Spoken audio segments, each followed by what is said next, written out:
क्योंकि ये ऑक्सीजन के कांटेक्ट में बहुत ज़्यादा है। ऑक्सीजन के कांटेक्ट में आने से यहाँ पे क्या हो गया, रेंसिडिटी हो गई। क्यों? ऐसे रिएक्शन को क्या बोलते हैं, रिडॉक्स, जहाँ पे रिडक्शन भी हो रहा है, ऑक्सीडेशन भी हो रहा है, दोनों एक साथ हो रहे हैं। ऐसे रिएक्शन को क्या बोलेंगे, रिडॉक्स रिएक्शन। अब इसका एक सिंपल सा एग्जाम्पल देखते हैं, बात समझ में आई? Exothermic reaction, burning of natural gas, यहाँ पे क्या मिलेगी, हीट, या ठीक है प्रेसिपिटेशन, सॉरी ऑक्सीजन का मिल जाना। अगर एक आयरन पीस है, आयरन पीस को ऑक्सीजन ज्यादा मिल रही है। सो स्टूडेंट्स, मैं सूर्य प्रकाश आज तुम लोगों के लिए वन शॉट के अंदर यानी 20 से 25 मिनट के अंदर लेकर आया हूं तुम्हारे लिए special video chemical reaction and equation का। इस चैप्टर में पूरे के पूरे थ्योरी पोर्शन का विद जितने भी तुम्हारे इंपॉर्टेंट टॉपिक्स हैं उन सबको कंप्लीटली रिवाइज किया जाएगा। सो मेक श्योर अगर अभी तक तुमने इनफैल्बे स्टडी के चैनल को सब्सक्राइब नहीं किया है तो मेक श्योर सब्सक्राइब कर लेना, और वीडियो पसंद आया तो वीडियो के नीचे लाइक और अपना कमेंट करना बिल्कुल मत भूलना। चलो स्टार्ट करते हैं केमिकल रिएक्शन एंड इक्वेशन। तो सबसे पहले अगर मैं बात करूं कि बेसिकली ये केमिकल रिएक्शन होती क्या है, तो यहां पर देखो रिएक्शन का मतलब है कुछ रिएक्ट कर रहा है, दो चीजें आपस में मिल रही हैं। तो मान लेते हैं हमारे पास कुछ ए है और कुछ बी है, दोनों आपस में मिल गए, ये मिलकर इसने क्या बनाया, मिलकर बनाया ए बी। यही क्या होगी, केमिकल रिएक्शन हो गई यहां पर। अब केमिकल रिएक्शन पहचानते कैसे हैं? अच्छा, जरूरी नहीं है कि सिर्फ दो चीजें मिले, दो से ज्यादा भी मिल सकती हैं।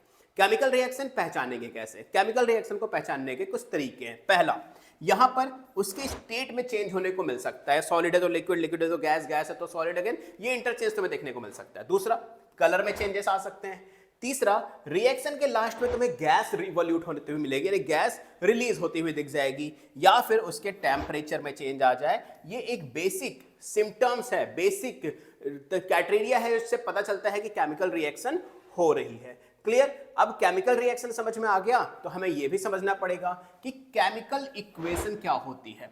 अब देखो, केमिकल इक्वेशन उन्हीं रिएक्शंस को सिंबॉलिक फॉर्म में रिप्रेजेंट करना। जो हमने रिएक्शन अभी देखी ना, कुछ सब्सटेंस मिलाया, कुछ मॉलिक्यूल्स, कुछ एटम्स मिलाए, उसके एलिमेंट्स मिलाए और उससे हमने क्या बना दिया, कुछ अदर मिल गया हमें, वो क्या बन गया, रिएक्शन। उन्हीं रिएक्शन को सिंबॉलिक फॉर्म में कन्वर्ट करना, दिस कॉल्ड केमिकल इक्वेशन। ठीक है, जैसे मैग्नीशियम हमने लिया, मैग्नीशियम का सिंबल क्या होता है, Mg।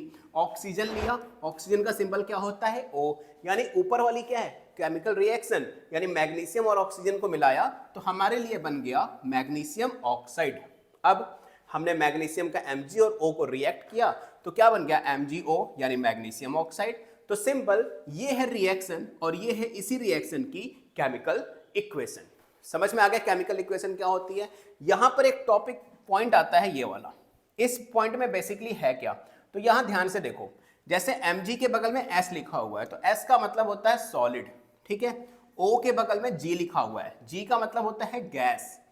L लिखा होगा तो उसका मतलब क्या होगा, लिक्विड। और अगर Ag लिखा होगा तो इसका मतलब होता है एक्वस। अब सर, हमें सॉलिड, लिक्विड और गैस तो पता है, ये एक्वस क्या है, एक्वस किस टाइप का सोल्यूशन होता है? तो एक्वस सोल्यूशन होता क्या है, it is a solution in which water is solvent. मतलब ऐसा कोई सोल्यूशन जिसके अंदर ही वाटर मिक्स है, उसको हम क्या बोलते हैं, एक्वस सोल्यूशन। या ऐसा कह सकते हो जिसके साथ वाटर तुम्हें मिलेगा ही मिलेगा, that is called aqueous solution.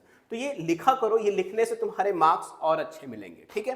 अब केमिकल इक्वेशन के दो पार्ट होते हैं। पहला, जिसको बच्चे सिंपल लैंग्वेज में LHS कहते हैं, लेकिन LHS कहना नहीं चाहिए, और दूसरा होता है RHS। LHS का मतलब वो सब्सटेंस जो आपस में मिक्स किए जा रहे हैं, वो होता है रिएक्टेंट। क्या बोलते हैं, रिएक्टेंट। और जो बन के निकलता है उसको बोलते हैं प्रोडक्ट, हम सबको पता है। ये जो लाइन है इसको बोलते हैं गिव्स दैट। क्या बोलते हैं, गिव्स दैट। यानी Mg plus O2 gives that MgO, जहां Mg और O क्या हो गया, रिएक्टेंट, और MgO क्या हो गया, प्रोडक्ट। क्लियर है? केमिकल रिएक्शन जो है वो पूरी तरह से समझ में आ गई थी, केमिकल इक्वेशन भी अब तुम्हें पूरी तरह से समझ में आ चुकी है। फिलहाल अब हम आगे बढ़ते हैं अपने बैलेंस केमिकल इक्वेशन की तरफ, कि केमिकल इक्वेशन बैलेंस क्या होती है, कैसे बैलेंस होती है ये। तो बैलेंस केमिकल इक्वेशन का एक ही फंडा है, number of atom in reactant. क्या, नंबर ऑफ एटम्स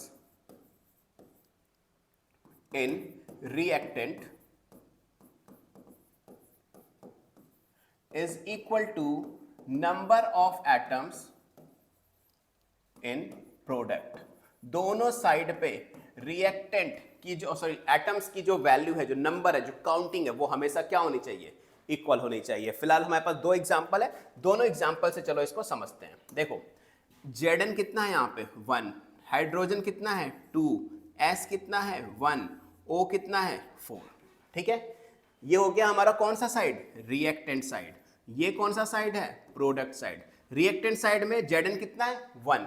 अब इधर देखो Zn कितना है 1, S कितना है 1, S इधर भी कितना था 1, दोनों बराबर। हाइड्रोजन इधर कितना है 2, हाइड्रोजन इधर कितना है 2, ऑक्सीजन कितना था 4, ऑक्सीजन इधर कितना है 4। यानी चाहे वो रिएक्टेंट के साइड हो चाहे वो प्रोडक्ट के साइड हो, दोनों साइड पर number of atoms of same element हमेशा क्या है, इक्वल है।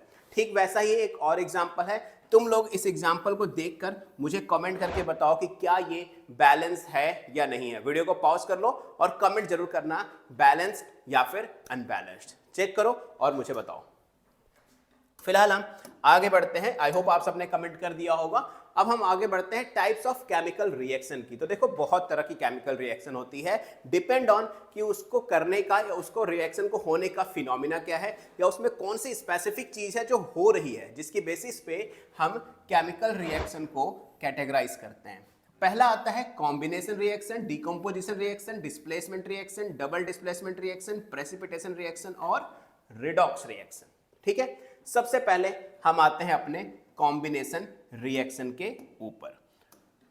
तो देखो कॉम्बिनेशन, जैसा कि नाम से लग रहा है कि कुछ चीजें कंबाइन हो रही हैं, कुछ चीजें मिल रही हैं यहां पर। ठीक है, तो यहां पर होता है मिलन, यानी दो लोग क्या करते हैं, आपस में मिलते हैं। जैसे एक सब्सटेंस आ रहा है, एक एलिमेंट है ए, दूसरा एलिमेंट है बी, दोनों ने मिलकर क्या बनाया, ए बी। ए और बी क्या हो गए, कंबाइन हो गए, साथ में आ गए, टुगेदर आ गए। इसको हम बोलते हैं क्या, कॉम्बिनेशन रिएक्शन। जैसे यहां पर क्या था, CaO, ठीक है, दूसरा क्या था H2O, दोनों ने रिएक्शन किया, आपस में क्या हो गए, CaOH2। क्लियर, दोनों क्या हो गए, मिल गए, यानी क्या बनाए। ठीक है, यहां पर एडिशन ऑफ वाटर, तो क्या हो गया, क्विक लाइम में एडिशन ऑफ वाटर हो गया, नहीं वाटर इसके साथ मिक्स हो गया। ठीक है, दूसरा क्या था, कोल को बर्न करते हैं तो कार्बन बर्न होता है, उसके साथ ऑक्सीजन बर्न होता है और उससे क्या निकलती है, CO2 गैस निकलती है, हम सबने देखा है। ये क्या हुआ, कॉम्बिनेशन रिएक्शन। अगर हमारे पास हाइड्रोजन है ऑक्सीजन है, दोनों को मिक्स कर दिया, क्या बना, H2O, वाटर बन गया, यानी फॉर्मेशन ऑफ वाटर। ये भी क्या है, कॉम्बिनेशन रिएक्शन। यानी तुमसे क्वेश्चन कैसे पूछेगा, what type of reaction is this when formation of water. अब तुम्हें पता करना पड़ेगा फॉर्मेशन ऑफ वाटर क्या है, combination reaction. What type of reaction occurred during the burning of coal, combination reaction. अगर ये एग्जांपल्स मेरे तुमने देख लिए हैं तो तुम्हें आराम से असर्शन एंड रीजंस के question, case based question, MCQs question या 1 मार्कर में पूछे जाने वाले स्टेटमेंट वाले क्वेश्चन आराम से तुम यहां से सॉल्व कर लोगे। कॉम्बिनेशन रिएक्शन हो गया। अब आगे बढ़ते हैं हम किसके ऊपर, डीकंपोजिशन रिएक्शन। अब नाम से ही पता चल रहा है चीजें टूट रही हैं, डिकम्पोज हो रही हैं, है ना। तो डीकंपोजिशन रिएक्शन का मतलब यह है कि दो लोग साथ में मिलकर चल रहे थे, किसी वजह से दोनों में सेपरेट हो गए, यानी ए अलग हो गया और बी अलग हो गया, और इस तरह की रिएक्शन को हम क्या कहते हैं, डीकंपोजिशन रिएक्शन। और डीकंपोजिशन रिएक्शन 3 तरह की होती है। अभी इसका मैंने एग्जांपल नहीं लिखा है क्योंकि इसका एग्जांपल इसके कैटेगरी वाइज दे देंगे। डीकंपोजिशन रिएक्शन 3 तरह से होती है। पहला हीट के थ्रू यानी थर्मल डीकंपोजिशन रिएक्शन, दूसरा इलेक्ट्रिसिटी के थ्रू यानी इलेक्ट्रोलिसिस, और थर्ड आता है हमारा लाइट के थ्रू यानी फोटोलिसिस। ठीक है, ये 3 तरह की हमारी केमिकल रिएक्शन यानी डीकंपोजिशन केमिकल रिएक्शन होती हैं। अब इसमें से एक एक को हम पढ़ेंगे और सबसे पहले हम आ जाते हैं किस पे, थर्मल डीकंपोजिशन रिएक्शन। यानी यहां पर डीकंपोजिशन तो होगा लेकिन किसकी वजह से होगा, थर्मल यानी हीट की वजह से होगा। अब यहां पर हीट की वजह से डीकंपोजिशन रिएक्शन कैसे हो रही है इस चीज को समझते हैं विद एग्जांपल। देखो मैं पहले बता दूं, इस चैप्टर में तुम्हें हर वो रिएक्शन याद करनी है और हर रिएक्शन के 2 एग्जांपल भी याद रखने हैं। 2 एग्जांपल कंपलसरी है, एक रिएक्शन की डेफिनेशन और उसके 2 एग्जांपल्स, ये कंपलसरी है। ठीक है, तो हीट के थ्रू डीकंपोजिशन कैसे हो रहा है, पहले तो देखो हमारे पास क्या आता है, FeSO4। ठीक है, FeSO4 ले लिया हमने और उसको हीट देना शुरू किया, यानी हमने उसको हीट एनर्जी देना शुरू कर दिया। हीट एनर्जी हम जैसे देंगे तो Fe2O3 वहां से सेपरेट हो जाएगा रेड कलर में, और SO2 अलग हो जाएगा और SO3 वहां से क्या हो जाएगा, अलग हो जाएगा। ठीक वैसे ही अगर हम लेड नाइट्रेट का डिकम्पोजिशन करें PbNO3 का, तो यहां पर अगर हम इसको हीट देंगे तो 2 PbO और 4 NO2 और प्लस ऑक्सीजन यहां से रिलीज हो जाएगी। क्लियर? तो ये वो रिएक्शंस है या वो डिकम्पोजिशन रिएक्शन है जहां पर हीट इन्वॉल्व है। हीट की वजह से क्या हो रहा है? डिकम्पोजिशन रिएक्शन हो रही है। अब हम नेक्स्ट देखते हैं अपना decomposition reaction with the help of electricity, जिसको हम बोलते हैं क्या? इलेक्ट्रोलिसिस। इलेक्ट्रोलिसिस की हेल्प से क्या होगा? डिकम्पोजिशन ही होगा। अब देखो यहां पर क्या हो रहा है, decomposition reaction of water. Decomposition of water, water किससे किससे मिलकर बना होता है? हाइड्रोजन और ऑक्सीजन। दोनों को सेपरेट करना हो तो क्या कर सकते हैं? हम H2O को इलेक्ट्रिसिटी दे सकते हैं। एक यहां पर देखो कंटेनर में पूरा पानी भरा हुआ है, पानी को हमने क्या किया? एक ट्यूब के अंदर नेगेटिव करंट और दूसरे ट्यूब के अंदर पॉजिटिव करंट डाल दी। ठीक है, करंट डालने से क्या हुआ? जो आयंस थे ना H2O के ऊपर, वो अट्रैक्ट होने लगे एनोड और कैथोड की तरफ, जिसकी वजह से एक टेस्ट ट्यूब के अंदर ऑक्सीजन के बबल्स कलेक्ट हो गए और एक ट्यूब के अंदर हाइड्रोजन के बबल्स कलेक्ट हो गए। याद रखना हमेशा कि ऑक्सीजन पॉजिटिव टर्मिनल पे जाएगा और हाइड्रोजन नेगेटिव के जाएगा। ये चीज हमेशा याद रखना, हाइड्रोजन हमेशा नेगेटिव टर्मिनल की तरफ ही जाएगा, ये याद रखना। क्लियर? तो यहां से क्या हुआ? हाइड्रोजन और ऑक्सीजन हमारे सेपरेट हो गए। ठीक है, तो H2O इलेक्ट्रिसिटी दी, हाइड्रोजन अलग और ऑक्सीजन अलग। ठीक है, H2NO2 formed in the ratio of 2:1, क्योंकि हाइड्रोजन 2 मिला, ऑक्सीजन क्या मिला? 2 मिला। लेकिन जो हमारी रिएक्शन होती है वो H2O की नहीं होती, 2H2O की होती है। तो यहां पर हमें क्या मिलता है? 2H2 और प्लस O2, यानी 2 हाइड्रोजन मिला और 1 ऑक्सीजन मिला। रेशियो कितना हो गया? 4:2, सो दैट रेशियो इज 2:1। यानी इलेक्ट्रोलिसिस में जो रेशियो मिलता है हाइड्रोजन और वाटर का, वो 2:1 के रिस्पेक्ट में मिलता है। आई होप यहां तक तुम सबको अच्छे से क्लियर हो गया होगा। एंड अब आगे बढ़ेंगे, हमारी किसकी? हीट की वजह से हमने देख ली, इलेक्ट्रिसिटी की वजह से देख ली, और अब हम देखेंगे क्या? लाइट की वजह से जो हमारा डिकम्पोजिशन होता है लाइट की वजह से, जिसको हम क्या बोलते हैं? फोटोलिसिस। यहां इसका सबसे बेस्ट एग्जांपल जो है ना, वो क्या है? फोटोसिंथेसिस। फोटोसिंथेसिस क्यों? क्योंकि हमारे पास कार्बन डाइऑक्साइड है, वाटर है, सनलाइट मिला यानी लाइट मिली, और यहां पर ग्लूकोज बन गया और हमारा ऑक्सीजन अलग से सेपरेट हो गया। डिकम्पोजिशन हो गया ऑक्सीजन का, और यहां पर क्या हुआ? ग्लूकोज बन गया।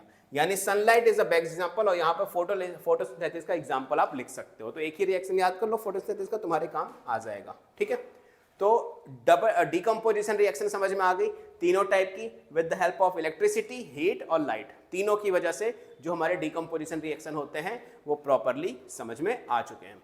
अब आगे बढ़ेंगे हमारे पास डिस्प्लेसमेंट रिएक्शन के ऊपर। अब ये डिस्प्लेसमेंट रिएक्शन क्या होती है? अच्छा, मैं एक चीज तुम लोगों को और क्लियर कर दूं, इस चैप्टर में या केमिस्ट्री में जो एक्टिविटी है ना, उस पूरी एक्टिविटी की मैं एक सेपरेट वीडियो बनाऊंगा, ताकि एग्जाम से पहले तुम एक वीडियो देखो और तुम्हारी केमिस्ट्री की सारी एक्टिविटी वहां पर प्रिपेयर हो जाए। तो एक्टिविटी इसी वजह से इन 1 शॉट्स के अंदर एड ऑन नहीं है। ठीक है, चलो फिलहाल आगे बढ़ते हैं। लेकिन हाँ, इसमें जो थ्योरी है वो बहुत ज्यादा इंपॉर्टेंट है, तुम्हारे एग्जाम में बहुत काम आने वाली है। डिस्प्लेसमेंट रिएक्शन, भाई चले किसी और के साथ थे, पहुंचे किसी और के साथ। मतलब क्या है? ए और बी साथ में चल रहे थे, प्लस सी अलग से जा रहा था। ठीक है, लेकिन रिएक्शन हुई, ए जो था वो सी के साथ चला गया और बी को सेपरेट कर लिया, या हो सकता है बी सी के साथ चला जाए, ए को सेपरेट कर दे। इसको क्या बोलते हैं? डिस्प्लेसमेंट। मतलब अपनी प्लेस को क्या कर दिया? चेंज कर दिया। डिस्प्लेसमेंट रिएक्शन हो गई। यहाँ पे एग्जांपल देखें तो Fe रिएक्ट कर रहा था CuSO4 के साथ, तो Fe किसके साथ चला गया? SO4 के साथ, यानी FeSO4, और यहां पर क्या बना दिया? Cu बना दिया। बात समझ में आई? रिएक्शन का ग्राफ आप देख ही रहे हो आराम से। क्लियर हो गया कि हमारा डिस्प्लेसमेंट रिएक्शन क्या होता है? यहां पर एक सब्सटेंस गया था, मतलब एक सब्सटेंस जा रहा था उधर। अगर यही कभी भी 2 सब्सटेंस मूव करते हैं, दोनों सब्सटेंस की पोजीशन चेंज हो जाती है, तो उसको हम क्या बोलते हैं? Double displacement reaction. यानी यहां पर 2 अलग अलग सब्सटेंस क्या कर रहे हैं? अपनी पोजीशन को चेंज कर रहे हैं। अब क्या है वो चेंज? देखो, सबसे पहले तो मान लेते हैं हमारे पास ए और बी साथ में चल रहे थे और इनके साथ सी और डी चल रहे थे। दोनों ने अपनी पोजीशन चेंज कर ली। भाई ए सी के साथ आ गया और बी जो है वो डी के साथ आ गया, तो इसको क्या बोलेंगे? Double displacement reaction. यहां पर डबल स्प्लिट हुआ है, दोनों ने दोनों अपनी पोजीशन को चेंज कर लिया। जैसे फॉर एग्जांपल Na2SO4 रिएक्शन किया BaCl2 के साथ, SO4 के साथ Ba ने रिएक्शन कर लिया और Cl के साथ किसने रिएक्शन कर लिया, Na2 ने, यानी NaCl बन गया। क्लियर है यहां तक? तो ये था हमारा डबल डिस्प्लेसमेंट रिएक्शन। एक और एग्जांपल मैंने यहां पे लिखी दिया है, तो आप इसको बेसिकली याद कर सकते हो, दोनों के दोनों एग्जांपल। क्लियर है? कोई डाउट नहीं है? आगे बढ़ा जाए, यानी अब आप लोगों को डबल डिस्प्लेसमेंट रिएक्शन भी क्लियर हो चुकी है। तो चलो आगे बढ़ते हैं। हाँ, अगला हमारा टॉपिक है रिडॉक्स रिएक्शन। ये देखो इंपॉर्टेंट टॉपिक है, क्यों? क्योंकि बाकी सारे टॉपिक्स तो पूछे जाते हैं, इन जनरल सबको पता है, रिडॉक्स में थोड़ी सी हो जाती है कंफ्यूजन। तो रिडॉक्स रिएक्शन बेसिकली होती क्या है, ऐसा समझो कि reaction in which oxidation and reduction दोनों के दोनों एक साथ दिखाई देते हैं। मतलब रिएक्शन में ऑक्सीडेशन भी हो रहा है और रिडक्शन भी हो रहा है। कैसे भाई, क्या मतलब है इसका? ऑक्सीडेशन पहले समझते हैं होता क्या है।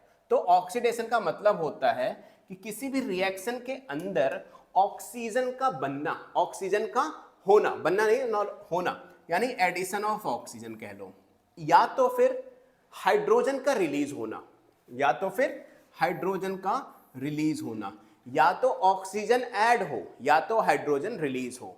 दोनों ही कंडीशन में क्या होता है? ऑक्सीडेशन। मतलब अगर किसी रिएक्शन में ऑक्सीजन पहले दिख रहा है, ऑक्सीजन जो है वो रिएक्टेंट के साइड दिख रहा है, तो वो ऑक्सीडेशन रिएक्शन है। अगर किसी रिएक्शन में हाइड्रोजन प्रोडक्ट के साइड दिख रहा है, तो भी वो ऑक्सीडेशन रिएक्शन है। ऑक्सीडेशन रिएक्शन का मतलब क्या हुआ? ऑक्सीजन का प्लस होना या हाइड्रोजन का माइनस होना। ऑक्सीजन के प्लस का मतलब क्या है? ऑक्सीजन कहाँ दिख रहा है? रिएक्टेंट के साइड। और हाइड्रोजन कहाँ दिख रहा है? प्रोडक्ट के साइड।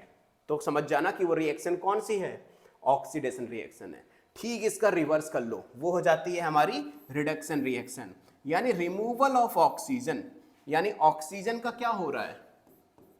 रिमूव हो रहा है, या फिर एडिशन ऑफ हाइड्रोजन हो रहा है, या फिर एडिशन ऑफ हाइड्रोजन हो रहा है। यानी अगर तुम्हारे साथ रिएक्शन के अंदर कभी भी ऑक्सीजन जो है वो प्रोडक्ट साइड में दिखाई दे दे और जो हाइड्रोजन है वो रिएक्टेंट साइड में दिखाई दे दे, तो समझ जाना कि वो कौन सी रिएक्शन है?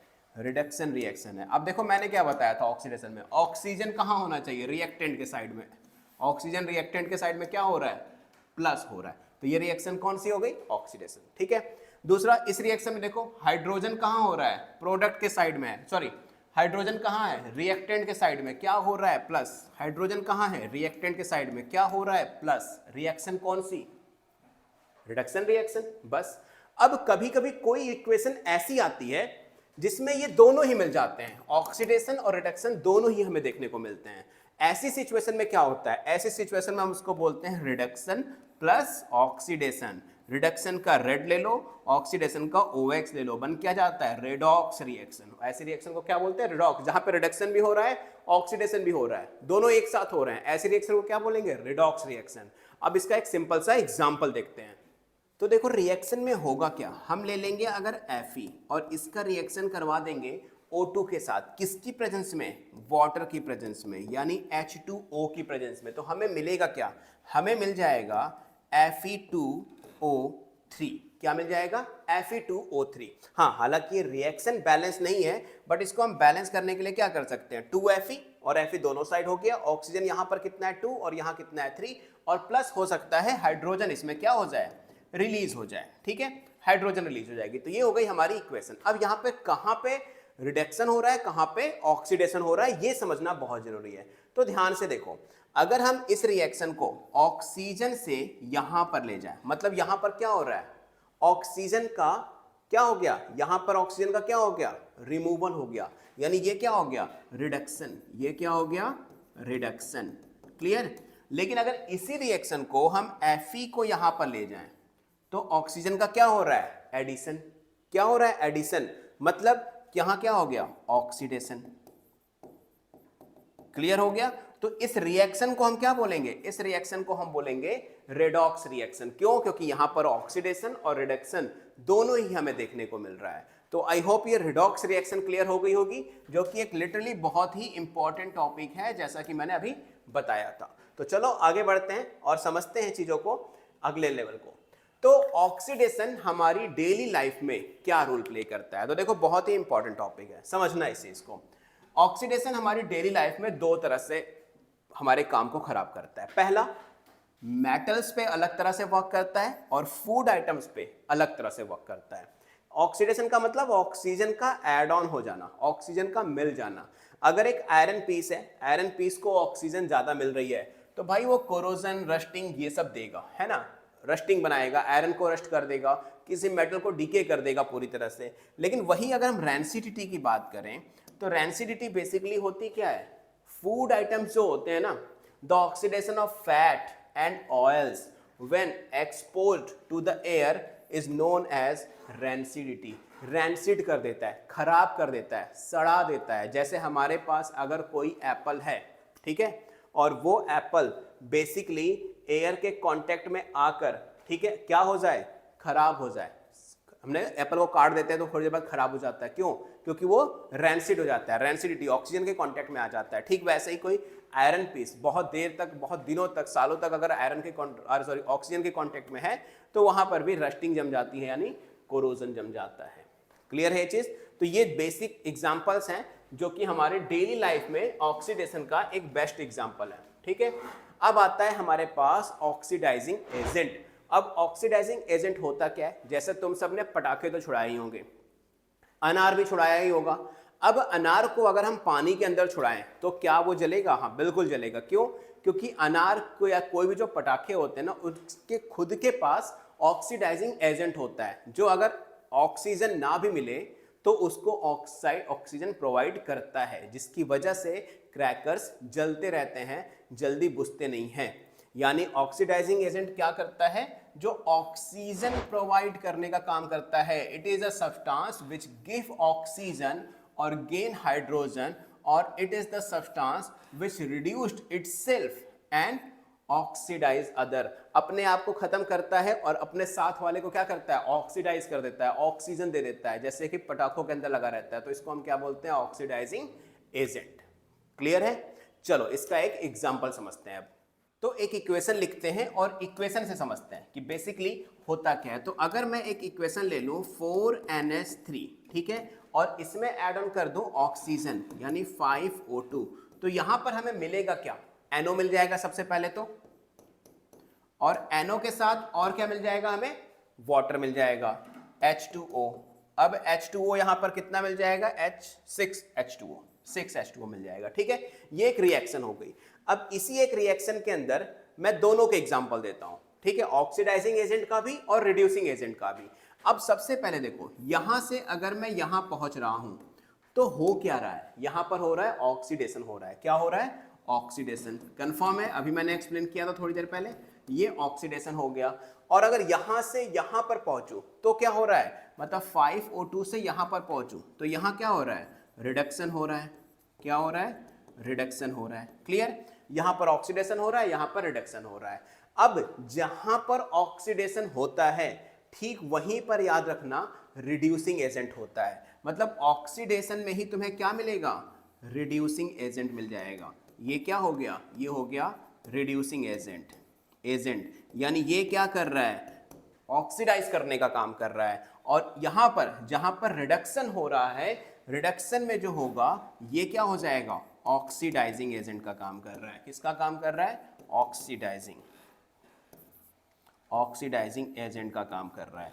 मतलब हमेशा याद रखना, जिस रिएक्शन में ऑक्सीडेशन हो रही है वहां पर रिड्यूसिंग एजेंट मिलेगा, जिस रिएक्शन में रिडक्शन रिएक्शन हो रही है वहां पर तुम्हें ऑक्सीडाइजिंग एजेंट मिलेगा। दोनों हमेशा अपोजिट काम करते हैं। क्लियर हो गया? खैर अभी हम आगे पढ़ते हैं कि रिड्यूसिंग रिएक्शन क्या होता है। ऑक्सीडेशन रिएक्शन तो हमें समझ में आ गई, अब बारी आती है रिड्यूसिंग एजेंट की। तो रिड्यूसिंग एजेंट की डेफिनेशन देख लेते हैं। It is a substance which give hydrogen और गेन ऑक्सीजन, और it's the substance which is oxidize itself और रिड्यूस अदर। ऑक्सीडाइज खुद कर रहा है लेकिन किसको? दूसरों को रिड्यूस करने के लिए। इसका एग्जांपल जस्ट अभी हमने पिछले वाले स्लाइड में देखा था, तो मेक श्योर वहां से भी तुम अगर नहीं देख रहे हो तो वहां से जाकर रिकवर कर सकते हो अपनी इस पूरे नॉलेज को। सेम एग्जांपल तुम याद रखना ताकि तुम्हारे एग्जांपल्स दोनों में काम आ जाएं। दोनों के लिए अलग अलग एग्जांपल्स याद रखने की जरूरत नहीं है। बस याद रखने वाली चीज क्या है कि जहां पर ऑक्सीडेशन रिएक्शन हो रही है वहां पर तुम्हें रिड्यूसिंग एजेंट मिलेगा, जहां पर रिडक्शन रिएक्शन हो रही है वहां पर तुम्हें ऑक्सीडाइजिंग एजेंट देखने को मिलेगा। क्लियर है?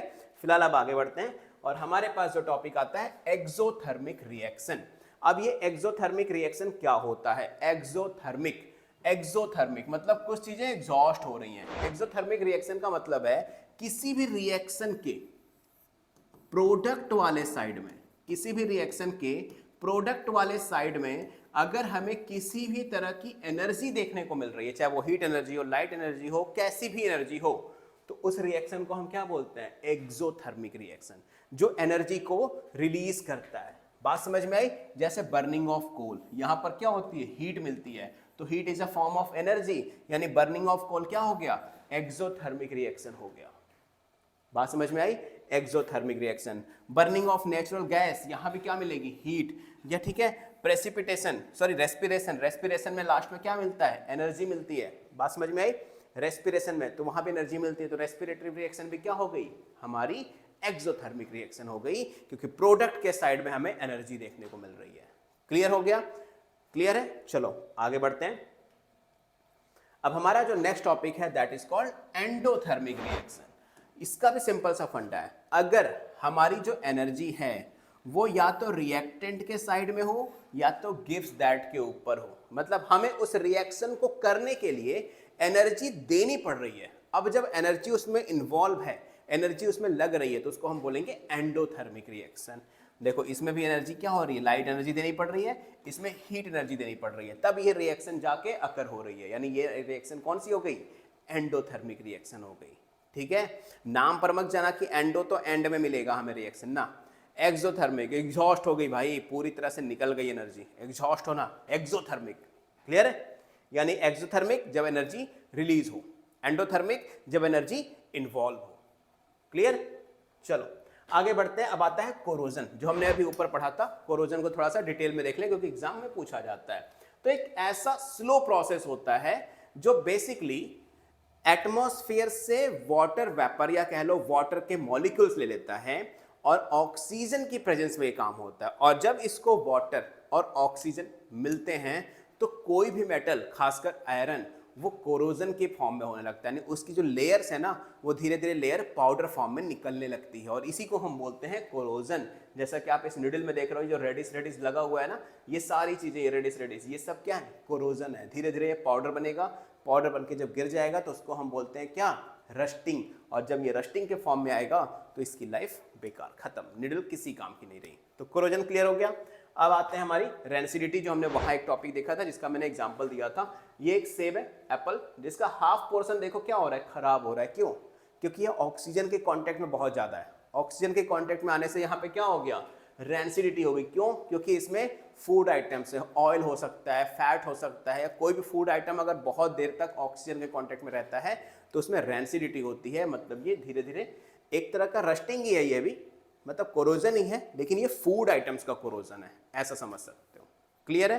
डेफिनेशन लिखी हुई है, सेम वही डेफिनेशन है, देख सकते हो। The taste and the odour of the food material containing fat and the oil change when they are left exposed to air for long time. This is called the rancidity and it is caused due to the oxidation of fat and the oil presence in the food material. Oxidation reaction ही हो रही है क्योंकि oxygen की presence में हो रही है। Clear है यहाँ तक? चलिए, तो आई होप इस चैप्टर में सारे डाउट्स अभी इस वीडियो में क्लियर हो गए होंगे। इन केस इसकी जो एक्टिविटीज है उसके लिए तो मैं अलग से वीडियो बनाऊंगा। अगर आपको इस चैप्टर में कोई डाउट है, किसी क्वेश्चन में डाउट आ रहा है, किसी पर्टिकुलर टाइप के क्वेश्चन में डाउट आ रहा है, तो आप मुझे कमेंट कर सकते हो या सीधा मेरे इंस्टाग्राम पर जाकर मुझे डीएम कर सकते हो। मेरा इंस्टाग्राम अकाउंट है SURYA0315। इंस्टाग्राम पर मुझे फॉलो कर लेना। कोई भी प्रॉब्लम हो तो मुझे डीएम या सिंपल मैसेज कर सकते हो। मैं हर एक बच्चे का 100% रिप्लाई देता हूँ। तो मैं सूर्यप्रकाश मिलूंगा तुम लोगों से नेक्स्ट वीडियो में ऐसे ही अमेजिंग वन शॉर्ट्स या फिर टीचिंग वीडियो के साथ। तब तक के लिए गुड लक एंड इस चैनल को फॉलो करना, सब्सक्राइब कर लो एंड अपने फ्रेंड्स के साथ शेयर करना बिल्कुल मत भूलना।